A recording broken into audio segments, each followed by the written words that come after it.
서로 해야 서로가 행복한 것입니다. 늘 말씀을 드리지만 사랑할 만한 사람만 사랑하는 것은 세상 사람들도 다 아는 그런 사랑입니다. 주님께서 우리에게 말씀하시는 사랑은 사랑할 수 없는 사람들까지도 사랑하며 사는 것, 그것이 바로 그리스도의 사랑이라 이렇게 말씀하고 있습니다.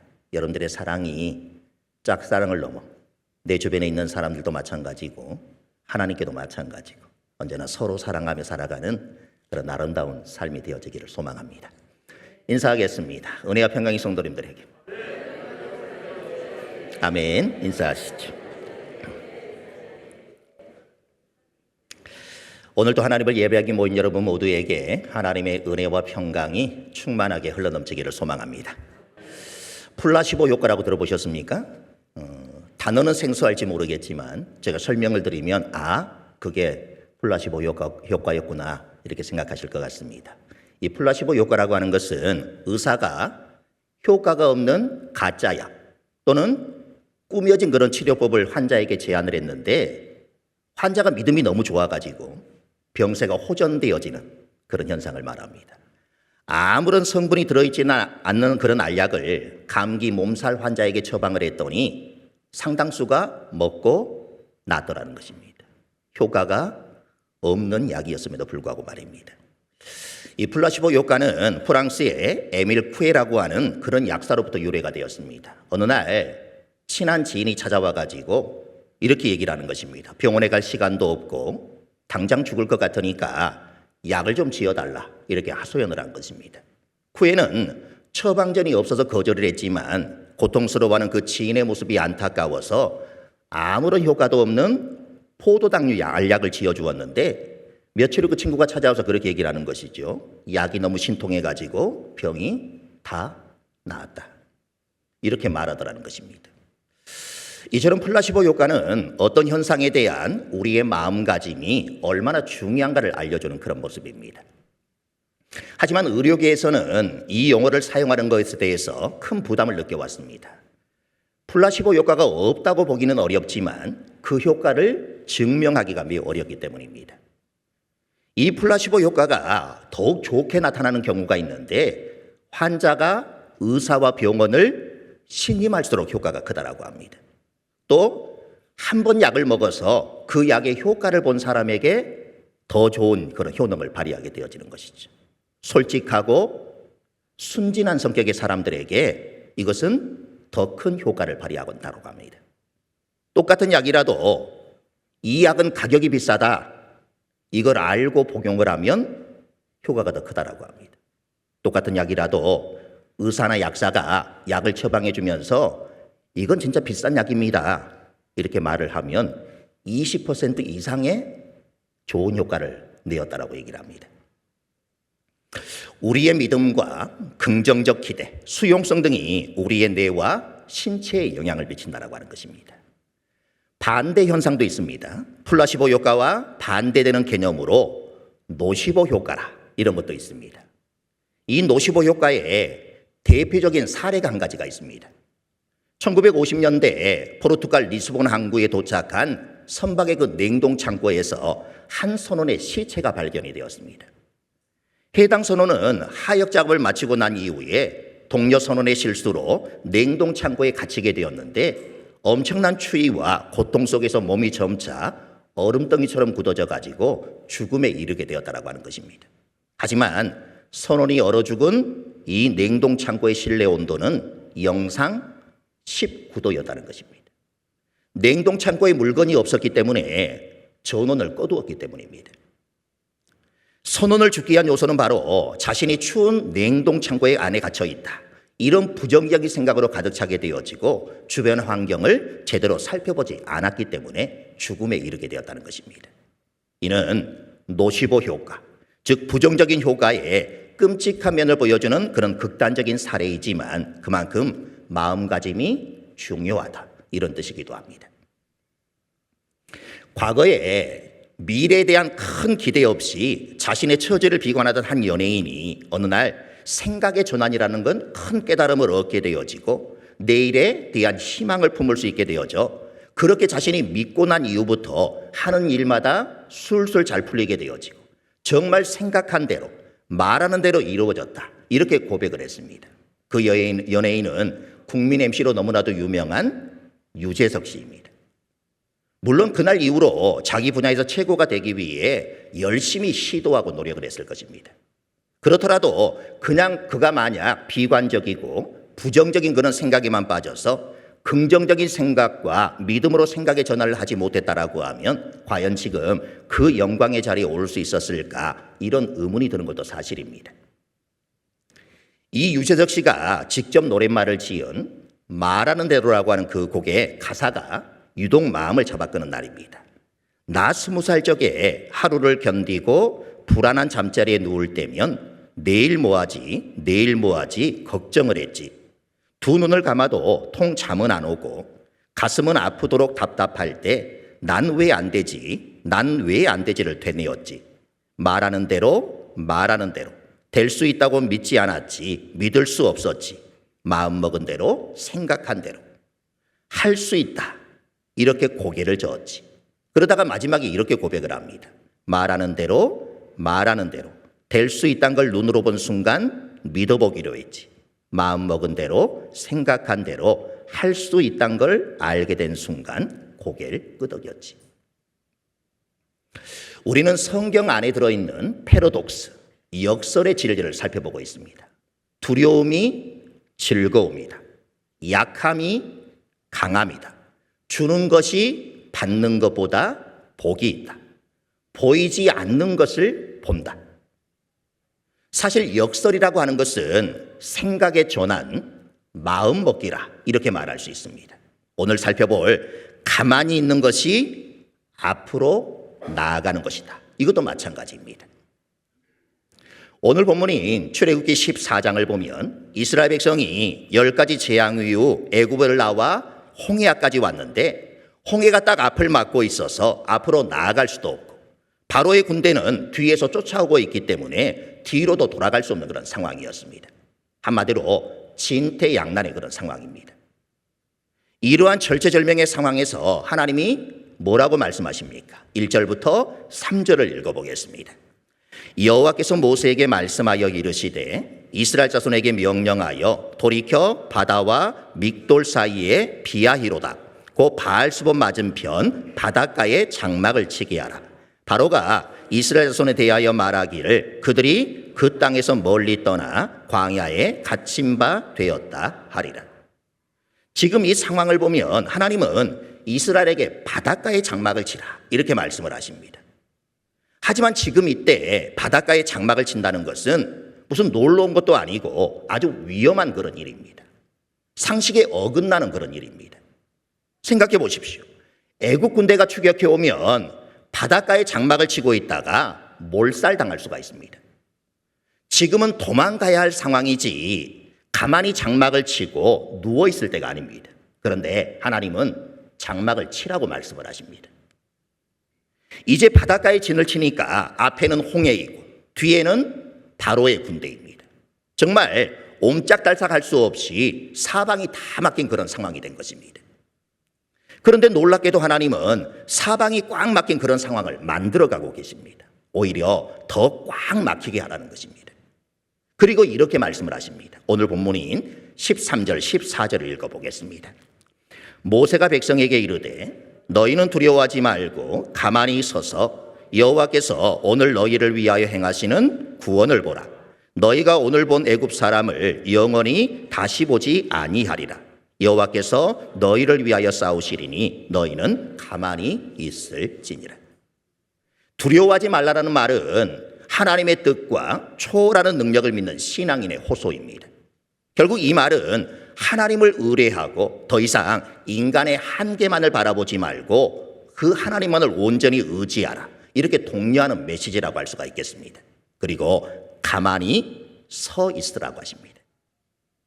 가만히 있는다라는 것을 아무것도 안 한다 이렇게 오해해서는 안 됩니다. 이 두 문장을 같은 의미로 인식하는 사람들이 은근히 많습니다. 가만히 서 있으라는 것은 그냥 멍하니 서 있으라는 말이 아니고 너의 자리를 지켜라 이런 말입니다. 두려운 사람은 가만히 있질 못합니다. 우왕좌왕합니다. 정신을 못 차립니다. 하나님께서 행하실 구원을 보며 자리를 지키라고 말씀을 하십니다. 하나님께서 뭐라 말씀하시든지 순종할 준비를 하고 있어야 한다는 것입니다. 추격하는 애국 군대와 출렁거리는 홍해 바다를 바라보지 말고 하나님의 구원을 기대해야 된다고 말씀하고 있습니다. 이 절박한 상황을 너희가 주도적으로 해결하려 하지 말고 하나님께 모든 걸 맡기고 너희는 수동적인 자세를 취해라. 이렇게 말씀하시는 것입니다. 사실 참 믿음은 자기가 자신의 주인이 아니라 하나님이 자신의 주인 되는 것을 가리킵니다. 그리고 여호와께서 행하시는 구원을 보라. 이렇게 말씀하십니다. 너희를 위해 일하시는 전능한 하나님의 그 놀라운 구원의 역사를 분명히 지켜보라고 하는 그런 뜻입니다. 죽음의 물결이 넘실대는 세상을 바라보기 전에 그 물결을 딛고 서 계신 하나님을 바라보고 소망하는 것이 성도의 바른 태도인 것입니다. 모세는 원망하는 백성들에게 이렇게 외칩니다. 오늘 본 애굽 사람을 영원히 다시 보지 못하리라. 이 말씀은 애굽 사람들이 더 이상 너희를 핍박하지 못할 것이라는 사실과 함께 반드시 여호와의 도움이 있을 것이라, 이런 이중적인 약속이 들어있는 그런 말씀입니다.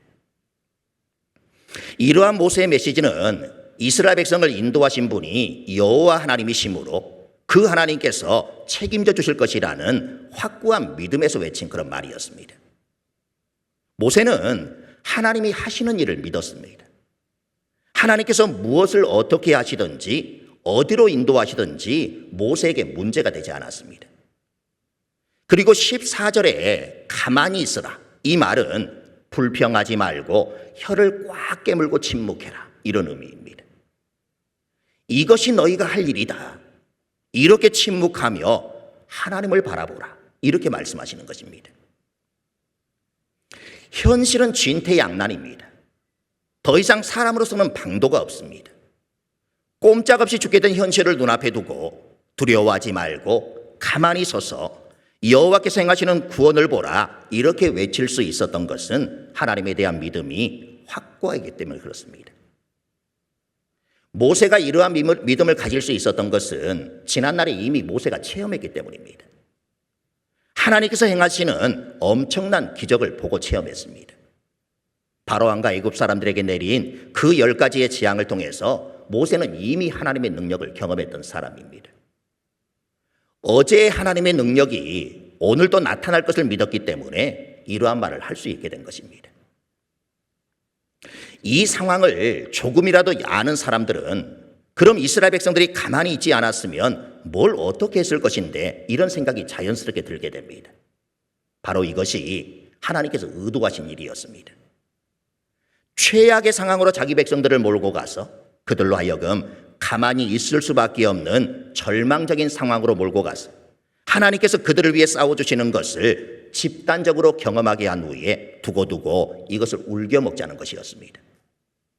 실제로 말씀을 보면 그렇습니다. 이때 이 경험 후에 하나님은 늘 이렇게 말씀을 하십니다. 홍해 바다에서 모두 죽을 뻔한 너희를 살려준 사람이 누구냐? 그 애국 군대와 싸워준 사람이 누구냐? 그가 바로 나 아니냐? 내가 누구냐? 바로 그 하나님이 아니냐? 이렇게 말씀을 하셨고, 또 이때 놀라운 경험을 한 이스라엘 백성들은 그의 후손들에게 그들의 생명이 붙어있는 동안 계속해서 홍해 바다를 건너게 하신 그 하나님에 대해서 들려주었습니다. 가만히 있는다.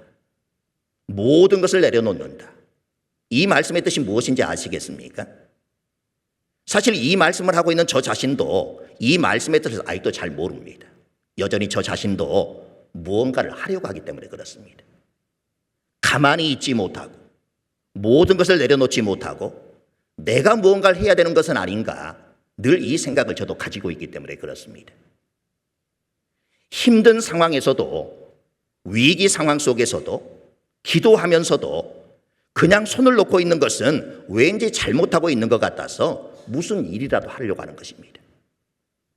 혼자 곰곰이 생각도 해보고 회의도 하고 사람들의 의견도 듣고 이 난국을 헤쳐나갈 묘책을 찾으려고 애를 씁니다. 그런데 오늘 말씀은 뭐라고 하십니까? 가만히 있으라. 아무것도 하지 말고 있으라는 것이 아니라 방법을 쓰지 말고 온전히 하나님을 의지하라는 것입니다. 자기 생각, 자기 방법을 내려놓고 모든 것을 하나님께 맡기고 하나님만 바라보라는 그런 말씀입니다. 우리는 자기 생각과 행위로 구원을 얻으려고 합니다. 물론 이렇게 대놓고 말하는 사람은 없을 것입니다. 누구에게 물어봐도 구원은 은혜로 얻는 것이지 자기 행위로 얻는 것이 아니라 이렇게 말할 것입니다. 하지만 우리는 정말로 모든 자기 의를 내려놓고 오직 여호와 홀로 행하시는 그 구원을 바라보고 있느냐? 교회 안에는 가만히 서 있지 못하는 사람들이 너무나도 많습니다. 오직 하나님의 구원을 잠잠히 바라보지 못하고 자꾸 자기의 행위나 자질을 끼워 넣으려고 노력을 하는 것입니다. 성경 지식이나 경건의 연습이나 섬김이나 기도의 열심이나 사회 정의나 여러 모습으로 아름답게 위장한다 하더라도 다 가만히 서 있지 못하는 그런 열심의 모습일 뿐인 것입니다. 15절 16절을 읽어보겠습니다. 여호와께서 모세에게 이르시되 너는 어찌하여 내게 부르짖느냐? 이스라엘 자손에게 명령하여 앞으로 나아가게 하고 지팡이를 들고 손을 바다 위로 내밀어 그것이 갈라지게 하라. 이스라엘 자손이 바다 가운데서 마른 땅으로 행하리라. 너는 어찌하여 내게 부르짖느냐? 이 말씀은 기도하지 말라는 것이 아니라 기도만 하고 가만히 있는 게 아니라는 그런 말씀입니다.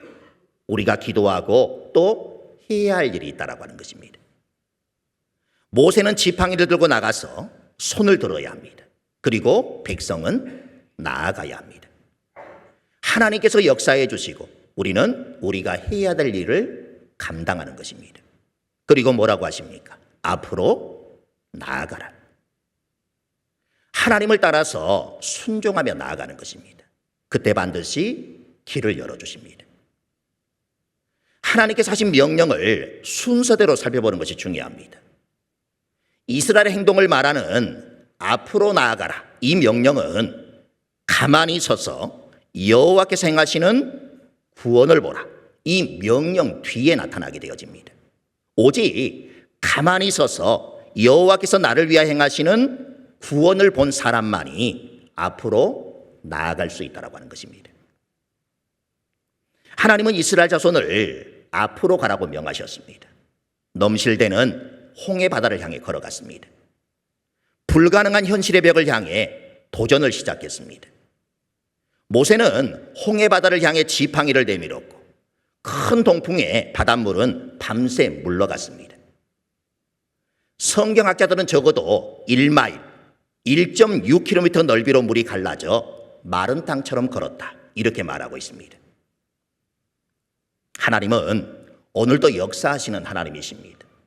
내가 할 일은 하나님을 신뢰하며 믿고 전진하는 것입니다. 그때 하나님은 모세의 기적, 바다가 갈라지게 하시는 것입니다. 아니, 물 위를 걷게도 하시는 것입니다. 그리고 앞으로 나아가는 것도 두 종류의 사람이 있는데 걷는 사람과 가는 사람이 있습니다. 겉으로 보기에는 걷는 사람이나 가는 사람이나 모두 발걸음을 옮기며 앞으로 나아가는 것처럼 보입니다. 하지만 자세히 들여다보면 그 사이에는 분명한 차이가 존재합니다. 걷는 사람은 목적 없이 그저 걷습니다. 가만히 있으면 불안해서 어디로 향하는지 모른 채 발을 옮기지만 결국 제자리만 맴돌게 되어집니다. 반면 가는 사람은 분명한 목적지를 품고 그곳을 향해 한 걸음씩 꾸준히 나아갑니다. 힘이 들 때면 잠시 멈춰서기도 하지만 다시 마음을 다잡고 길을 이어가는 것입니다. 그 목적이 자신을 지탱해주고 삶의 의미를 더해주기 때문에 그렇습니다. 목적 없는 발걸음은 쉽게 흔들리기 마련입니다. 하지만 분명한 목적이 있다면 어떤 어려움도 견뎌낼 힘이 되어지는 것입니다. 힘들 때는 잠시 쉬어가도 괜찮습니다. 중요한 것은 다시 마음을 다잡고 한 걸음씩 나아가는 것입니다. 고라 자손의 시로 알려진 시편 46편 10절은 이렇게 말씀을 합니다. 읽어보겠습니다. 너희는 가만히 있어 내가 하나님 됨을 알지어다.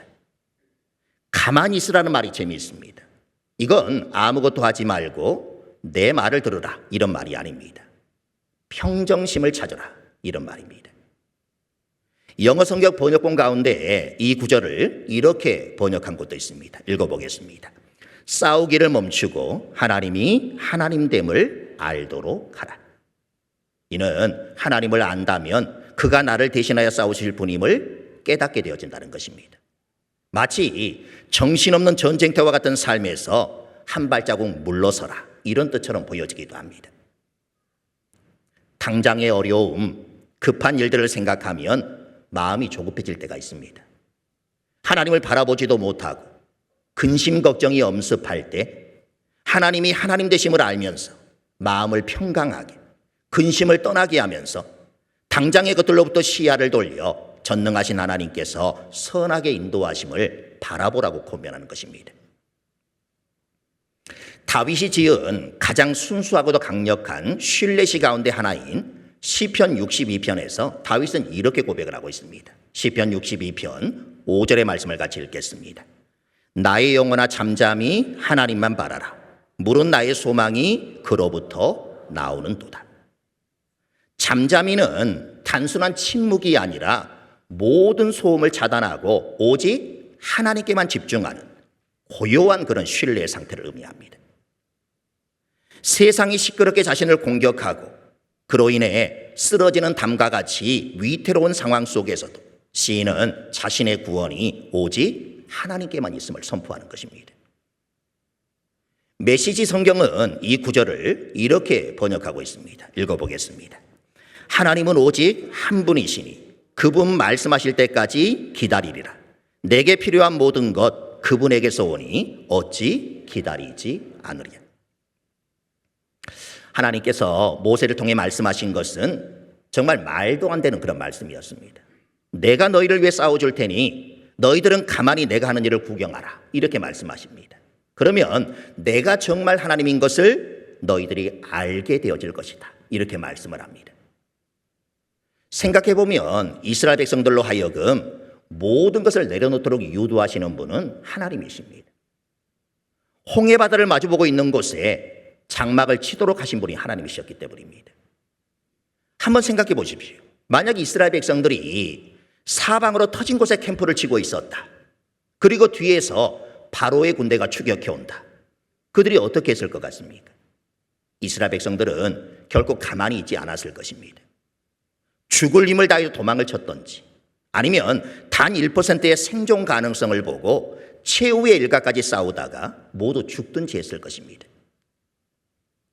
사방이 막혔을 때 조급해지지 않도록 조심해야 합니다. 어려울 때일수록 침착할 필요가 있습니다. 조급해지면 당황하게 되어지고 당황하면 생각하는 능력을 잃어버립니다. 두려움은 사실이 아니라 사실에 대한 우리의 생각, 우리의 해석에서 오는 것입니다. 그래서 우리의 생각이 중요하다고 하는 것입니다. 이스라엘 백성들이 두려워할 수밖에 없는 이유가 있습니다. 뒤에서는 바로의 군대가 쫓아오고 앞에는 홍해가 딱 막고 있는데 어떻게 두려워하지 않을 수 있겠습니까? 두려워하지 않는 게 오히려 이상합니다. 두려워할 이유는 충분했습니다.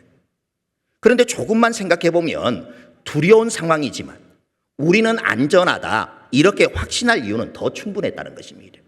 그들에게는 그 누구도 당할 수 없는 전능하신 하나님이 지금 함께 계시기 때문입니다. 섬마을에서 태어나서 평생을 섬마을에 해녀를 하며 살던 그런 노처녀가 있었습니다. 지긋지긋한 섬을 벗어나려고 무태 맞선을 보러 나가게 되었습니다. 아침부터 때 빼고 광내고 정성을 들이고 새벽부터 미용실에 찾아가서 머리를 다듬었습니다. 미용실에도 너무 많은 시간을 보내다 보니 배가 떠날 시간이 된 것입니다. 선착장으로 냅다 달려가는데 선착장에 가보니까 배가 이미 무태서 2m 정도 떨어져 있는 것입니다. 이거 큰일 났습니다. 저 배를 놓치면 평생 이 섬에서 살다 죽는다. 저 배를 무조건 타야 된다. 하이힐을 벗어들고 죽으라고 달려서 보따리와 함께 배를 향해 점프를 했습니다. 어떻게 되었겠습니까? 아슬아슬하게 물에 빠져버렸습니다. 주위에서 이 광경을 지켜보고 있던 섬마을 사람들이 이렇게 말하는 것입니다. 아이, 무엇이 그리 급한겨? 10초만 기다리면 배가 부두로 들어올 텐데. 나가는 배가 아니고 들어오던 배였던 것입니다. 이 처녀에게 필요한 것이 무엇이었습니까? 기다림입니다. 조금만 기다렸으면 좋았을 텐데 기다리지 못해서 좋은 기회를 놓쳐버린 것입니다. 얼마나 믿음이 좋은가 이것을 확인하려면 얼마나 잘 참고 얼마나 잘 견디는지를 보면 알 수가 있습니다. 제대로 믿으면 얼마든지 기다릴 수 있습니다. 믿음은 기다림이기 때문입니다. 우리는 가만히 있지 못하는 사람들입니다. 눈앞에 걱정되는 것이 있으면 그 걱정을 조금이라도 해소시켜 줄 수 있는 다양한 방법을 찾고 시도를 합니다. 왜 그렇습니까? 이유는 단순합니다. 불안하기 때문입니다. 무섭기 때문입니다. 겁이 나기 때문입니다. 무언가 하는 것에 큰 용기가 필요한 만큼이나 무언가 하지 않고 가만히 있는다는 것도 큰 용기가 필요한 것입니다. 그렇기 때문에 너희는 가만히 서서 이 하나님의 명령이 결코 소박하고 순진한 명령이 아닌 것입니다. 사랑하는 성도 여러분, 인생에는 급하게 움직일 때가 있고 내려놓고 주님을 바라봐야 할 때가 있습니다. 늪에 빠지면 움직이면 움직일수록 더 깊이 빠지게 되어집니다. 거미줄에 걸린 벌레는 움직이면 움직일수록 거미줄이 몸을 칭칭 휘감아서 꼼짝 못하게 만드는 것입니다. 때로는 가만히 있어 하나님을 바라봐야 할 때가 있는 것입니다. 주님을 만나길 원하십니까? 바다가 갈라지는 기적을 경험하길 원하십니까? 가만히 있는 것이 큰 전제 조건 중에 하나입니다. 가만히 있는 것만큼 적극적인 행함이 없습니다. 가만히 서서 주님을 바라보고 주님을 온전히 신뢰함으로 나는 가만히 있었는데 하나님께서 앞으로 나아가게 해주시는 그런 은총을 날마다 누리며 살아가는 우리 모두가 될 수 있기를 간절히 소망합니다. 찬양하겠습니다.